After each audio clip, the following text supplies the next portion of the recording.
Welcome back to Cheddar Movers. U.S. and Chinese trade negotiators will soon sign the Phase 1 deal that is expected to include a pledge by China to buy $200 billion of American goods over 2 years. The agreement is a major step forward for the easing of tensions between the two economic powerhouses and could open up access into the Chinese for U.S. businesses. With us now are Chris Markowski, host of the Watchdog on Wall Street radio show, and president of Markowski Investments, and Shahzad Kazi, managing director of China Beige Book International. Shahzad, I want to start with you. Is Phase 1 of this trade deal, as we see it now, we don't have all the details, but as we see it, is this a significant milestone between the U.S. and China in terms of trade relations? It's an important milestone, and the president certainly wants to make sure that it's seen as that. Some people in the media have already referred to this as just a gigantic purchase order. And that's exactly what the president does not want this to be seen as, right? So there's going to be a big CEO party surrounding all this. Some amounts of, deals on the financial side, agricultural side, et cetera, are going to be announced. Some of those numbers are going to be massive, right? This is not just about buying agricultural products and so forth. It's about energy. It's about manufactured goods and so forth. But so to a large extent, the president and his team are pushing to make sure that this is seen as a watershed moment. And Chris, given that the markets have largely baked this in, but yesterday we did hear that the tariffs are actually going to be in place until or through the election of 2020. Is this really then a substantial enough impact to the U.S. economy ultimately? Well, we got about $360 billion, if I'm not mistaken, still on tariffs. We reduced tariffs to 7%, I think about $150 billion worth of goods, and the December 15 tariffs did not go into effect. So as far as tariffs are concerned, I think the thing we can say is that they actually work because we've got them to the table. This is like the first time that this has happened, we've got them to the table. But overall, I think the devil's in the details. I think the big gigantic purchase order is something that's baked into it. We haven't seen any information. We're on our phones looking around everywhere. What are the numbers? Yeah. What's in the details? And we don't know yet. But if we can get somewhere when it comes to intellectual property rights and forced technology transfers, we're going to be heading in the right direction. Is $200 billion in American purchases over the next 2 years by China, is that feasible? It's very aggressive. It's certainly very, very aggressive. And the other thing is that when China is going to start, if China is able to purchase this much from the US, that's going to create dislocation, right? There are other countries. For example, when China stopped purchasing or cut back on soybean purchases from the US, it went to Brazil and started purchasing soybeans from there. So if it tries to come back to the US market, but there are going to be Brazilian exporters who are going to be told, well, we're not purchasing it from you anymore. So this is going to create a lot of complication. That said, the number is very large. This is a very aggressive ask. What does it mean for American farmers? Does it mean that the farmers are saved? Are the farmers saved? Well, we'll see come November 2020 right. in many ways. The farmers have been saved by the taxpayer with all the extra money we've been throwing at them. They have, but still, even though the billions of dollars in bailout money, it's just a fraction of what they ended up losing as a result of the trade war and severe weather. I want to go to the purchasing, and some folks not very confident that the Chinese will actually ultimately come through and follow through. What backstops are there to ensure that they will actually follow through with Phase 1?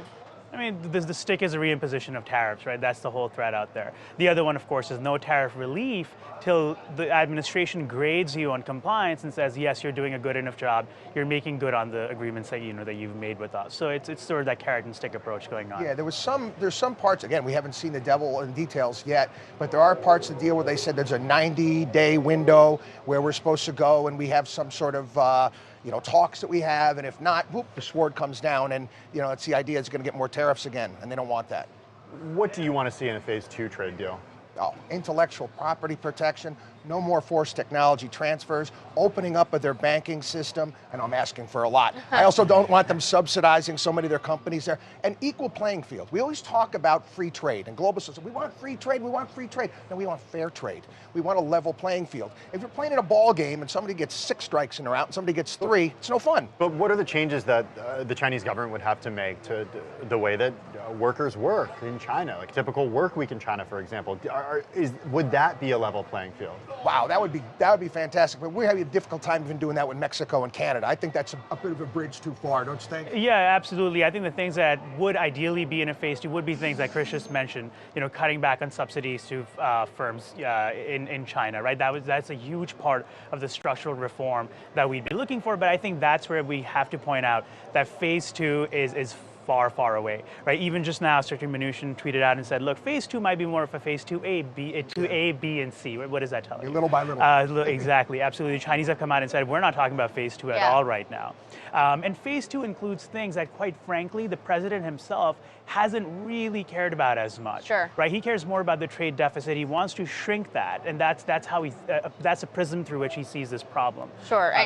Chris, you had alluded to the fact that I think you believe that the tariff strategy has worked. Would you agree with that?